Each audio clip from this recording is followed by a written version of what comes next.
Her name echoed in boardrooms, a whisper of awe and envy. Clara Vance wasn't just a CEO, she was a legend, sculpted from ambition and relentless execution. At 38, she commanded a multi-billion-dollar tech empire, her face gracing the covers of Forbes and Fortune. Her narrative was a masterclass in modern triumph. From humble beginnings, she'd clawed her way to the apex, building an impeccable career defined by audacious vision and unwavering will. Every quarter, records shattered. Her life from the outside was a meticulously curated masterpiece. The penthouse, designer wardrobe, exclusive network. She had it all, the ultimate testament to grit and genius. Behind the gleaming awards and tailored suits lay an existence calibrated for constant output. Her days began before dawn, fueled by cold brew and an unyielding schedule, leaving no room for spontaneity or introspection. Meetings bled into late-night calls, emails piled up, each demanding immediate attention. Weekends were extensions of the work week, filled with strategic planning and investor relations. Her personal life, once vibrant, had atrophied, replaced by a singular, consuming devotion to the corporate beast. The company was her identity, her purpose, her entire world. The sacrifices, she told herself, were simply the cost of doing business at this level. Sleep became a luxury, meals often forgotten, and genuine human connection felt increasingly distant, a faint echo of a past life. Her phone, an extension of her very being, vibrated incessantly, a constant tether to her empire's demands. An unspoken expectation from her board and herself dictated she always be available, always on, always performing at peak capacity. The lines between Clara Vance, the person, and Clara Vance, the CEO, blurred, dissolving into a singular entity driven by an insatiable hunger for more. Yet beneath the polished veneer of unparalleled success, a subtle, insidious emptiness had begun to root. It wasn't a sudden crash, but a slow, creeping realization that the summit she had so desperately climbed felt strangely barren. The roar of applause, financial milestones, public adoration, they offered only fleeting satisfaction, quickly replaced by a profound, almost terrifying quiet. She had accumulated every external marker of achievement, only to find herself adrift in a sea of internal disconnect. The golden cage of her ambition, once a beacon, was now tightening, its bars crafted from her own relentless pursuit of perfection. This wasn't traditional burnout. It was a deeper, more existential crisis brewing beneath the surface of a perfectly managed life. The smiles she offered felt increasingly hollow, pronouncements of future growth a rehearsed script. A persistent, nagging question began to surface in the quiet moments. Is this all there is? The terrifying lack of an answer threatened to unravel the very fabric of her existence. The stage was set not for another corporate victory, but for an inevitable, deeply personal reckoning, where the illusion of having it all would finally shatter, revealing the silent prison within. The subtle hum of discontent, once a distant echo in her gilded cage, began to amplify, morphing into a relentless physical thrum. What started as mere fatigue after long hours soon escalated into an omnipresent exhaustion that sleep refused to conquer. Her body felt heavy, her mind fogged, each decision a monumental effort. The sharp intellect that once cut through complex problems now struggled. Tasks once igniting satisfaction became burdensome, devoid of meaning. This wasn't just tiredness, it was a profound depletion of spirit, a slow, insidious draining of her essence, transforming ambition into a dull, monochromatic existence.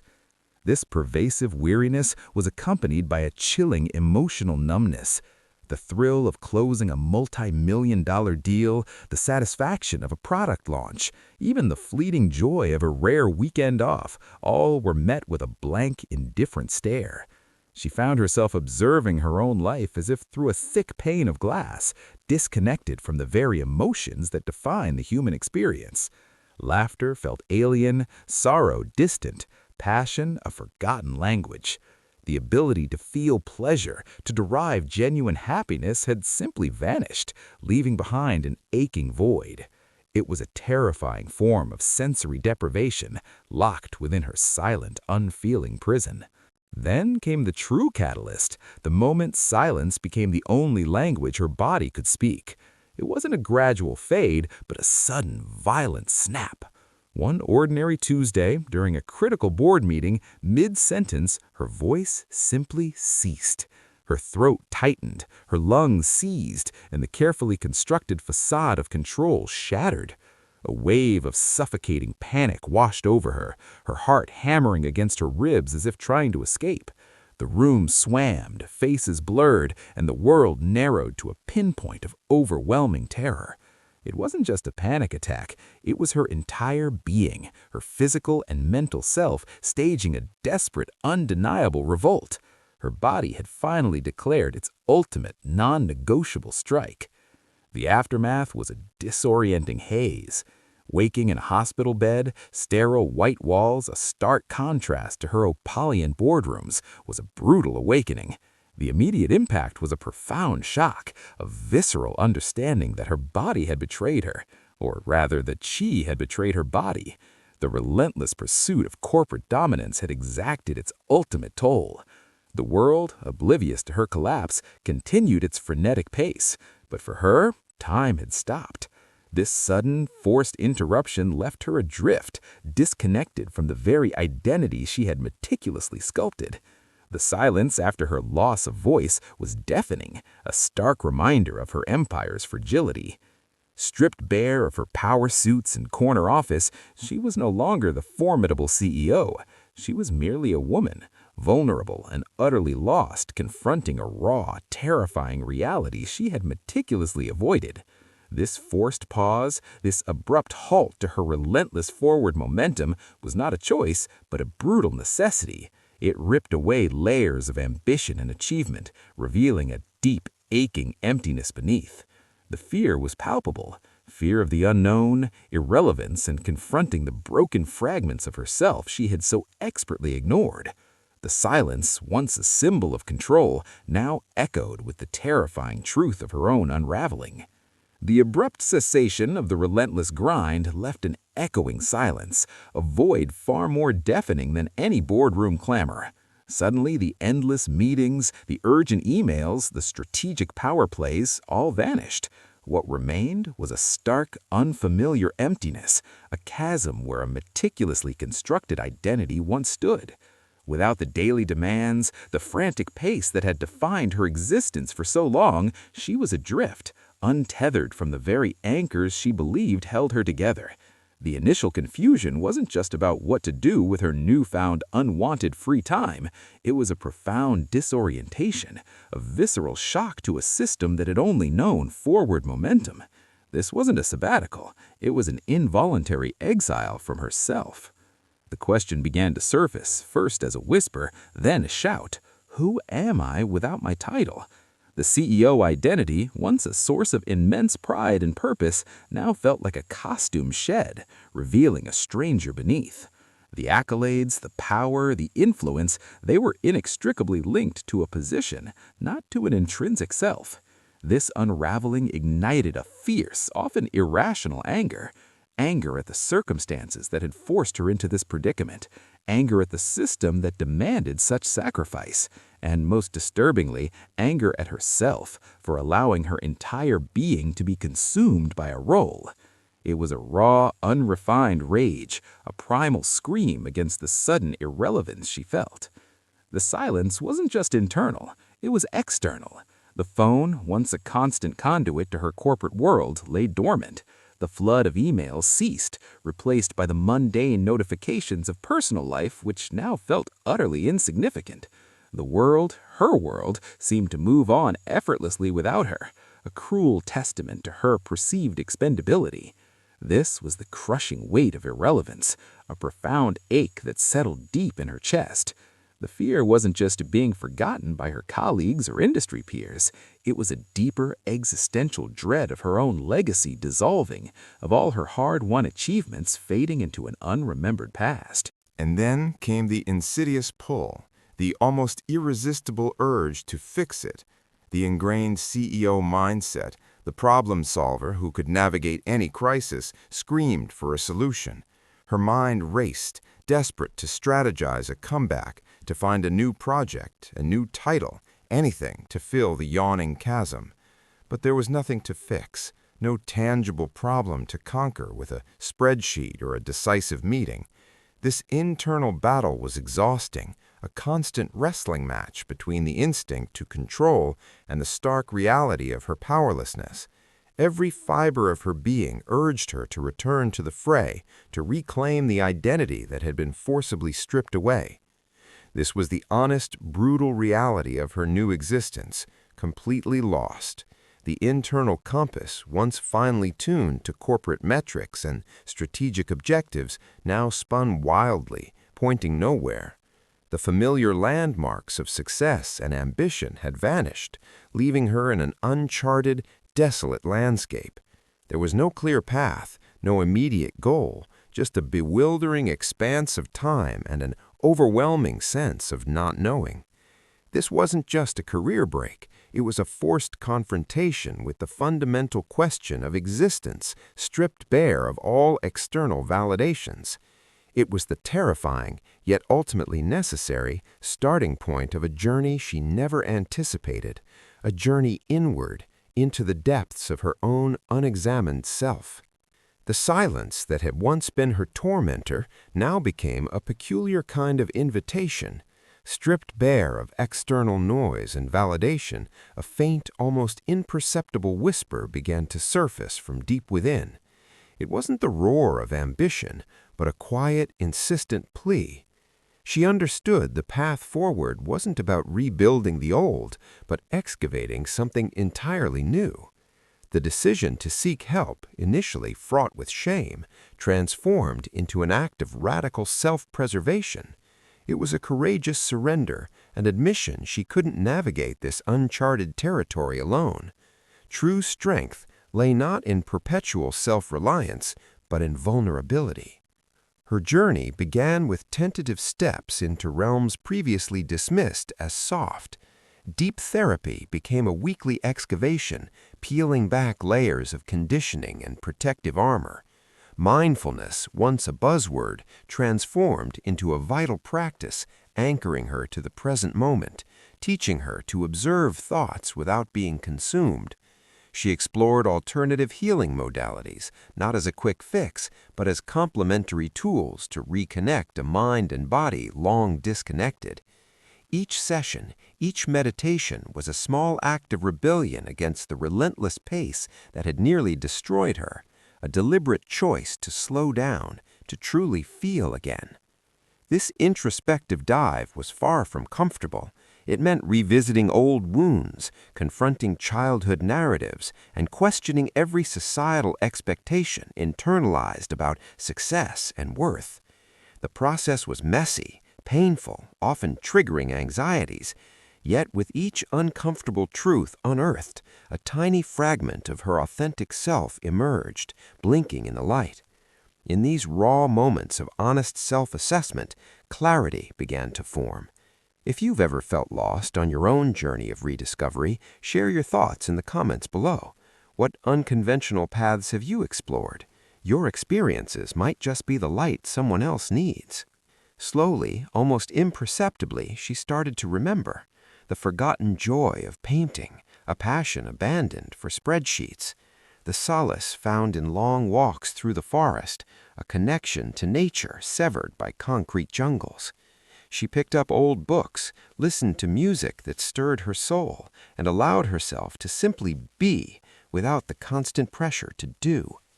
These were the whispers from the depths, the quiet urgings of her true self, speaking through forgotten hobbies, dormant curiosities, and the beauty of the world around her. Faint echoes of the person she was before the world told her who she should be. With each rediscovered fragment, the outlines of a new purpose began to shimmer. It wasn't a grand corporate vision, but something far more intimate and profound, a purpose rooted in authenticity, in values that resonated deeply with her core being rather than those dictated by market trends. The internal compass, long dormant and obscured by the fog of ambition, was slowly, steadily beginning to hum. It wasn't pointing back to the familiar, but towards an unknown horizon, guided by the quiet wisdom she was painstakingly reclaiming. This was the nascent dawn of a life lived not for external validation, but from an inner truth. The whispers, once faint, now resonated with a quiet conviction, yet listening was merely the first step. The true metamorphosis, she soon realized, was not a sudden revelation, but a grueling, meticulous craft. It demanded an excavation far deeper than she had ever imagined, a relentless chipping away at the calcified layers of who she thought she was supposed to be. This wasn't a journey of quick fixes or motivational platitudes. It was the arduous, often lonely work of dismantling an entire edifice built on external expectations. Every brick, every beam, every window pane of her old identity had to be examined, questioned, and consciously chosen to be kept or discarded. The discomfort was profound, a constant friction against deeply ingrained patterns and beliefs. This relentless self-inquiry meant challenging every narrative she unknowingly adopted, every should and must that dictated her worth. She confronted the insidious voice of comparison, the relentless pressure to perform, and the illusion that her value was tied to achievement or external approval. It was a painful unlearning, like peeling back old wallpaper to reveal the crumbling plaster beneath. She had to actively deconstruct the societal conditioning that had shaped her perception of success, power, and even happiness. This courageous act of questioning what she once held sacred was terrifying, yet liberating. Each outdated belief she shed, each external validation she consciously released, created a small, vital space for something new and authentic to emerge. With this newfound space came the formidable task of establishing new, healthier boundaries. This wasn't just about saying no to others, it was about saying a resounding yes to herself, often in the face of misunderstanding or disapproval. She learned to guard her energy, to prioritize her well-being over pleasing others, and to make choices that aligned with her emerging values, even if they were unpopular. These choices felt isolating, pushing her further away from familiar circles and comfortable routines. There were moments of doubt, a gnawing fear that she was making a terrible mistake, but the quiet strength she cultivated in these acts of self-preservation became her anchor. Each boundary set was a declaration of self-respect. The definition of success itself underwent a radical transformation. It was no longer about climbing the corporate ladder or accumulating accolades, but about cultivating inner peace, fostering genuine connections, and pursuing meaningful work that resonated with her soul. Embracing this new paradigm meant accepting vulnerability, acknowledging imperfections, and releasing the crushing burden of striving for an unattainable ideal. She began to see her flaws not as weaknesses to be hidden, but as integral parts of her unique human experience. This shift wasn't a sudden epiphany, but a continuous conscious choice to value authenticity over external validation, to define her own finish line, and to celebrate the messy, beautiful process of becoming. This meticulous reconstruction became her daily craft, a testament to her resilience. Slowly, deliberately, she laid new foundations, brick by precious brick, not for a grand facade, but for a life built from the inside out. Each small, authentic step, no matter how insignificant it seemed, compounded into a profound alignment. She was, finally, building a home within herself, a sanctuary of truth. Her truth, once a fragile seedling nurtured in the quiet corners of introspection, now blossomed into an undeniable force, reshaping the very contours of her existence. The echoes of her authentic self, once barely audible, now resonated with a clarity that guided every decision, every interaction. No longer swayed by the clamor of external expectations or the siren song of societal approval, she moved with an unshakable inner compass, her actions becoming a living testament to the values she had so painstakingly unearthed. This wasn't a performance, this was the organic unfolding of a woman finally inhabiting her own skin, her choices radiating a quiet power born of profound self-alignment. This profound alignment manifested visibly in her professional sphere, albeit in ways few could have predicted. She didn't just find a new job, she carved out a new way of leading, of creating, of contributing. Whether it was spearheading initiatives that prioritized ethical impact over sheer profit, or courageously launching an entirely new venture rooted in her rediscovered purpose, her approach was revolutionary. Her leadership became synonymous with integrity, empathy, and an unwavering commitment to a vision larger than herself. Colleagues and collaborators weren't just following a strategy, they were drawn to the resonance of her authentic conviction, recognizing a rare breed of leader who dared to build from the inside out.